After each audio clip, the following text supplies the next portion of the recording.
Sorry about the delay. Good morning. I'd like to share with you that when I began work on this sermon, the title was something like, what does our BLM sign mean? What does our Black Lives Matter sign mean? Especially during the coronavirus epidemic. This last Tuesday, I went to our church to take a picture of our church with our Black Lives Matter sign for the e-news. Our Black Lives Matter sign was gone. I found a nice clean cut along what was the left side of the sign that tells me that it was cut down. Other UU churches have had their BLM sign cut down. Ours was untouched for years. I assumed that we were in an area that supported this message. Or was it that our sign was less accessible up a distance on our hill? Now I'm forced to process the hatred or anger or misunderstanding that climbed up our hill while we were away and cut down our sign. Can we call that an act of racism? I think so. Do Black Lives matter? I'd like us to be focusing on that question throughout this morning's service. But before a quick answer, let us commit to listen deeply to people who have trouble with this question. And more important, let's commit to listen deeply to African Americans. When we gain their trust, they may share the everyday experiences that hurt, that cause pain, and worse. I'd like to share a statement by Mr. Shane Paul Neal that he calls the offensiveness of my pain. I'm on my way to work where I am the only Black person in my office. I work with people who either don't know or don't care about Trayvon Martin or Alton Sterling or Philando Castile or Eric Garner. They're going to ask me, how are you this morning? And the simple truth is, I can't be honest. I can't say that I'm scared and angry and that I want to take a mental health day. I can't say that I and people like me subconsciously fear for our lives on a daily basis.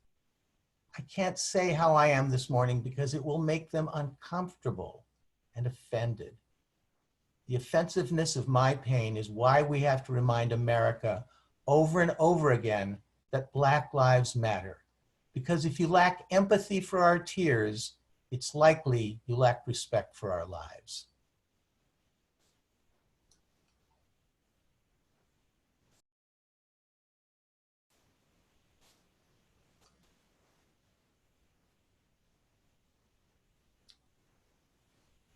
How are you? Especially these days, we really want to know. These are not normal times. Many of us are dealing with the awkwardness of social distancing, wearing masks, staying home, washing hands, a lot. We care about our heroes and our sheroes, healthcare workers and the many other truly essential workers who take risks so that we can get tested, get medical care, eat, or procure needed goods. Really, how are you? Many of us know and are concerned about someone who is sick with COVID-19. And some of us are sick with this awful virus. Others have lost their jobs in this crisis or are having a difficult time managing finances. If you are struggling, please let us know. We have a wonderful group in our Sharing and Caring Committee. On behalf of us all, they are extending our love and support to members who seriously need just that, love and support. I have been a grateful recipient of their compassion and support. They are available to you. You can contact April Strittmatter, Chair of the Sharing and Caring, or members Nora Mulligan, Karen McCurry, Tina Mayer, Bob Hudson, Molly Parrish, Maria Morrissey, or Shane Dietrich. We love and support our members and friends, and we owe a big thank you to the Sharing and Caring Committee. As UUs, our concern goes beyond our members and friends. So much so that in 2017, we voted to hang a Black Lives Matter sign. It had been hanging ever since. What did it mean to each of you to have a Black Lives Matter sign hanging outside our church? What does it mean now that it has been cut down? This might be something we discuss at noon today. Across the nation, and certainly across New York, African Americans are testing positive for the coronavirus and are dying at 3 times the rate of white people. In one place, it was 17 times worse for African Americans. There is no genetic explanation for this. Experts are talking about healthcare disparities. Why is this? Because African Americans have disproportionately more of the underlying illnesses that make them more vulnerable to the virus. Why is this? Because more Black people have, since the time of slavery in the United States, faced more obstacles to medical care and getting fresh food and housing and education and employment. The medical care for Black people compares unfavorably to whites in both diagnostic and treatment procedures. And African Americans face greater exposure to the coronavirus because they have disproportionately more service jobs, essential jobs, like bus drivers, grocery workers, healthcare assistants, and delivery workers. These jobs do not allow them to work from home. Ellie Bell, a reporter and writer, said that during the second round of the Democratic primary debates, then presidential candidate Senator Kirsten Gillibrand, our junior senator from New York, explained why it's her responsibility as well as the responsibility of other white people to discuss institutional racism. Gillibrand spoke openly about how she and fellow white people can and should use their white privilege to educate other white people, even those who may have voted for Donald Trump. Among other things, Gillibrand mentioned that niceness and not talking about it is not the answer to racial inequity. Gillibrand highlighted that it's her responsibility to explain white privilege and institutional racism to fellow white men and women who have a history of sustaining white supremacy. One way to explain it, she said, is to get personal. When their son is walking down a street with a bag of M&Ms in his pocket and wearing a hoodie, his whiteness is what protects him from being shot. When their child has a car that breaks down and he knocks on someone's door for help and the door opens and the help is given, it's his whiteness that protects him from being shot. While white allyship and the responsible use of white privilege has always been important, many have stressed the need for white people to actively practice anti-racism and be allies. There are lots of ways that white people can use our privilege and make life less frustrating and dangerous for Black people, because, like Gillibrand said, it shouldn't always be the responsibility of Black people to educate white people on how they are being racist. Here are some necessary steps we should all take to fight racism and spread positive change. It isn't up to white people to decide what is and is not racist. It's our job as white people to listen to Black people when they say something is inherently racist, instead of making excuses and holding up the system's words and actions harming them. Senator Gillibrand continued, white allies should actively use their power and influence to include people of color in any conversation in which decisions are being made, or when the issues that are being talked about directly impact people of color.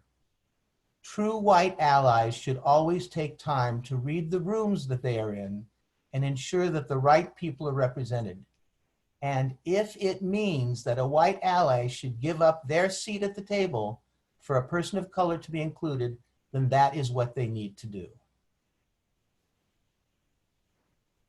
In order to effect real change, it's necessary for each of us as individuals to take a look at how we are actively being anti-racist and using our privilege.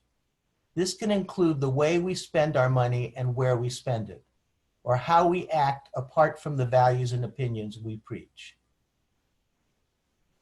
One way to start is to ask yourself how you're taking action each day to make a material, visible difference for Black people. It's not okay to merely be a passive ally. I need accomplices, said Lincoln Mondi. I need white accomplices to use their privilege and bodies, if they're able, to actively interrupt white supremacy. I need white accomplices who understand that it's not going to be comfortable. I need white accomplices dedicated to listening and supporting people of color. To me, an accomplice understands that sometimes their bodies, even just being present, can be the difference of a Black person experiencing police brutality. Several years ago, I, Eddie Freed, intentionally stood between a Black leader and police officers during a particularly hot Peekskill City Council meeting, when the mayor disrespected the Black citizens in the room. Let me assure you, I am no hero. I was uncomfortable putting my 5'6" body between an angry 6'2" Black leader and the 6'4" burly police officer who was ready to arrest my friend. Mondi continues, that's what an accomplice looks like to me. People who recognize that it's going to take a hell of a lot more than tweets to help combat oppression against marginalized communities.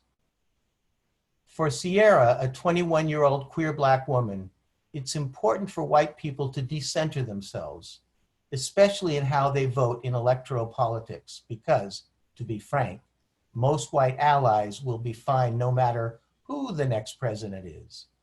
However, minorities, especially Black women like me, are facing increasingly dangerous situations in America and should be advocated for at the polls. She says, which is why white people should act and vote with more marginalized people in mind.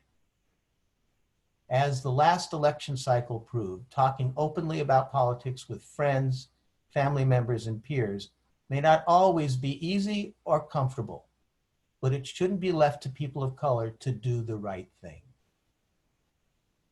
Wendy Felicita, a 24-year-old Latina who works in news, says that one of the best ways white people can use their privilege is by actively advocating for Black people and people of color at all times. If you see or know that your classmate or coworker is being treated unfairly, being paid less, being given more to do without compensation or recognition, speak up for them, she said. One way to actively care about what happens to our peers of color is to practice consistent awareness of when we have the power and responsibility to make a change. Wendy Felicita said that when she was in college, the president of a club she was in was a white woman who was always conscious of who was receiving leadership opportunities and roles. Because of this, she actively advocated for people of color to be well represented, sought out, and accounted for their representation in activities that we did, and directed our group to provide volunteer service to marginalized communities. Speaking up and using time and resources to uplift others who need it more than you do is one of the best ways to be an ally. It's always necessary to do your own research instead of expecting Black people and people of color to explain everything to you, which is incredibly emotionally and mentally laborious on top of the oppression they already experience. In fact, it's the whole point of why white people have a responsibility to stand up against racism. But while it's important to use whatever privilege you have to do that research and share information, sometimes the best thing you can do is know when to step back and be quiet. Being intentional about the conversations that you do have with white friends, family, and peers about the biases and misunderstandings that white people hold against people of color is one important step to break the silence surrounding racism. White allies have the chance to challenge the people close to us, whether it's at a dinner table with a family or at the office during a team meeting. This could be as simple as explaining how white privilege protects white people. Like Gillibrand said, or it could be a more complicated conversation around the nuances of racism and how it's upheld in subtle ways. While some forms of silence are necessary to uplift Black people and people of color's voices, instead of thinking we know best, silence and inaction about racism makes us complicit. Moving forward, it's not enough to say we understand racism and see that it's bad without actively challenging that hate. Unitarian Universalism is currently taking a profoundly important step in committing to work as an entire body, a beloved community against white supremacy. In order to make this commitment as effective as possible, it's important to reflect on the internal struggle that we who are white may undergo as we come to recognize, accept the reality of, and commit to working against white supremacy. These responses and emotions can halt us in our tracks, or we can recognize them and work with them to enable ourselves to move forward and to support each other along the way. Amanda Udis Kessler, former dean of Colorado College, proposed that we might view this process as a set of stages. The stages don't always happen in order. They can overlap, and may move back and forth between them. She's described these stages as denial, resistance, discomfort, defensiveness, guilt, fear, paralysis, anger, sadness, resignation, and yes, commitment. How do white people first engage with white supremacy? Often we don't. We reject the idea that racism is still present and harming people. We say we've had a Black president. How bad can it be? Some say that Oprah seems to be doing pretty well and ignore the fact that upscale jewelry stores have refused to let her in, since Black people surely don't have enough money for expensive jewelry. Some say proudly that we are colorblind, that we don't care about whether people are white, Black, yellow, red, or purple, signaling by our mention of purple people that we are not taking the whole matter terribly seriously. I'd like to share a local story that happened about 4 weeks ago. It happened about 5 miles from our church, involving a Black friend who was in a local store in line to pay the cashier. A Black woman was behind him and then a white man. The cashier signaled for the white man to come to the front of the line. Later, he was in another store looking at wrapped packages of chicken to take home to his family for dinner. A store staff member kept hovering over him, repositioning the chicken packages as my friend moved along. No other shoppers, all white, were getting such attention. Was this racism? The stage of denial may involve the deep-seated, unconscious inability to see what's right in front of us. We may simply be insanely busy and focused on our day-to-day lives. We may be struggling with our own challenges. We may well be ignorant of the depth of continuing white supremacy today.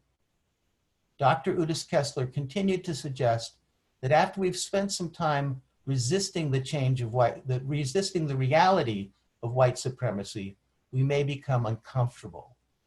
We may start figuring out the implications of racism for our own lives. We may wonder whether we are bad people, or whether our friends of color, or what our friends of color think of us, or whether our successes have always been due to our hard work and talent, as opposed to preferential treatment. Claire and I have been blessed with 2 sons who have worked hard and have been very successful in their young careers. I sometimes pause, wondering how much of their success might be due to being white in a white-dominant society. I reflect on my own career and wonder the same thing. Perhaps it's not surprising then that distress may lead to defensiveness. My family didn't own slaves, we might say. I have Black friends, we might say. I would never use a racial slur, we might say. The list goes on, but it's all in service of our attempts to rescue our wounded feelings and say that at some level, it's not about us. Unfortunately, at the end of the day, it is about us, because who else could it be about? We may be afraid of appearing racist. We don't want to say the wrong thing in a social justice context and embarrass ourselves. And we may fear that what will happen if we start taking personal responsibility for working against racism. And unsurprisingly, underneath everything else, we've yet encountered deep, abiding sadness, grief for light years. Sadness that white supremacy ever came to pass at all. Grief at the suffering endured by people of color. I've shared with you that I'm engaged in an anti-racism project at the healthcare company where I worked for 27 years. The behind-the-scenes leadership of this program is assigned to 4 people: a Black man, a Black woman, a white woman, and me. We've been meeting every week for over a year. The trust and affection that has emerged between us has allowed the Black members to share with 2 white people experiences that they previously have only shared amongst themselves, or more likely, not shared at all. What we are working at is called respecting the lived experience. While honored with this trust, I am deeply saddened by the frequent hurt and offense that these respected professionals experience often daily. This is sometimes called microaggressions, while others are clearly unconscious discrimination. So what can we do here? We, the beloved community, can respond to those among us who are in denial about white supremacy by gently and non-judgmentally being witness to its reality. We can bring up the topic. We can talk about our own experiences of understanding ourselves as having been colorblind and describing what changed. We can comment on racism as it appears around us. These actions are difficult to take and we are likely to be uncomfortable taking them. But if our actions make one life easier, freer, or richer, our discomfort is worth it. We, the beloved community, can respond to those among us who resist the reality of white supremacy simply by being good listeners, providing an open and non-anxious presence for them. And so finally, we, the beloved community, welcome those who have reached the stage of commitment, even as we struggle to stay committed ourselves. We care for one another and encourage one another, and we celebrate progress and mourn the continued losses and keep at it day after day, year after year. I don't know how all of this falls across your ears, but I'd like to know. After the coffee hour, if any of you would like to ask me questions or sort out your reactions, please use the special Zoom log and log in and join me at noon, again on Zoom, to continue this discussion. If there's interest, I will offer more opportunities to explore racism and how we can work together to end racism. We had a Black Lives Matter sign that now has been cut down. Let us make hanging a new sign symbolize our recommitment to assuring the inherent worth and dignity of every person. By confronting the reality of white supremacy head on, we build a world where such white supremacy is only a bad memory. So may we build this world alone and together every day of our lives. Amen and blessed be. Each week, we make an offering from the bounty we are blessed to enjoy. We do this in a spirit of love and generosity, aware that we have benefited from those who have gone before, those who, in their turn, gave generously. Our offering goes to support the work of love and justice undertaken by this community. Today's offering will also be shared with the SPCA of Westchester. Please refer to our website for more information. You can make your donation via credit card or PayPal using the links in your order of service. Please remember to give a little bit extra to compensate for the 3% surcharge we have to pay. Or if you prefer, you can always mail a check. The offering will now be given and gratefully received.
Please join me in the dedication of the offering, which is in front of you.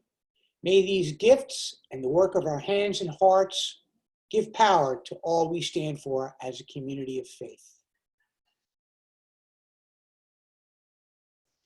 And now, as we extinguish our chalice, please join me in saying the chalice extinguishing words, which are also going to be in front of you. It is our work, shared with each other in covenant, that creates and sustains this beloved community. We extinguish this chalice, but its light lives on in the directions we have. With her at a number of workshops, and she always had a big smile and a big hug for me. She made a reference in one of her writings that links to the hymn we sang moments ago, Come, Come, Whoever You Are. That hymn was taken directly from Rumi's poem. Jalal Rumi, who was a Sufi master born in the year 1207. The lyrics of the hymn are the first half of Rumi's short poem. The hymn left off the second half of the poem, which reads, "It doesn't matter if you've broken your vow 1,000 times, still and yet again come." Our closing words are from Reverend Rosemary Bray McNatt. By no means are we Unitarian Universalists perfect. We often fail as much as we succeed.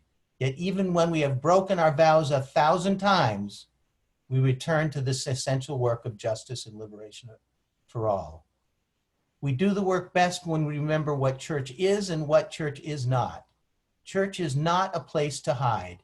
It is not the place to get away from the world. It is not a place where we get to pretend that the lives we live in our particular situations are not terribly complex, often confusing, and sometimes depressing.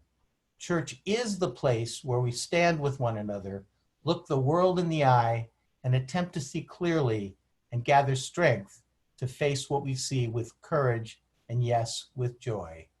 You are all welcome to join me to discuss Black Lives Matter at noon today.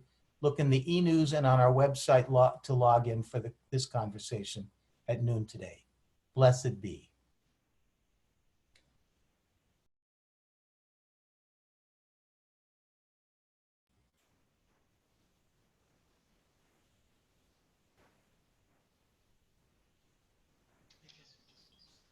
Please join our closing hymn, number 1028, Fire of Commitment.